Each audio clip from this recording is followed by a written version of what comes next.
செவ்வாய் மற்றும் ராகு. செவ்வாய்னா என்ன? நெருப்பு. சரி. ராகுனா பாம்பு. அப்போ பாம்பு நெருப்பை கண்டால் அச்சப்படும்.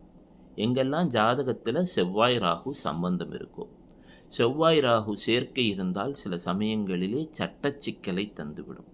இதே செவ்வாய் ராகு பார்வை இருந்துச்சு அப்படின்னு சொன்னால், குறிப்பாக 4ஆம் பார்வையெல்லாம் இருந்துருச்சுன்னு சொன்னால், கடன் பிரச்சனைகளில் சில சமயங்களில் சிக்க வைத்துவிடும். நிலம் சார்ந்த கடன் பிரச்சனைகள், அல்லது ஏதோ ஒரு வாழ்க்கையிலே கணவரால் ஒரு பதட்டம், பொருளாதாரத்தில் ஒரு பதட்டம், இதுக்கு தீர்வே இல்லையா? முருகன் கோயிலுக்கு போகிறீங்க, முருகனை வணங்குகிறீர்கள், முருகனுக்கு ஒரு மாலை, செவ்வரளி மாலை, மயிலுக்கும் ஒரு செவ்வரளி மாலை. சரி, இந்த மாலையை என்னைக்கு முருகனை போய் பார்க்கணும்? ஒன்று திங்கட்கிழமை இல்லது வியாழக்கிழமை. ஏனென்று சொன்னால் கடகத்திலே குரு உச்சம் பெறும் செல்வம் தரும்.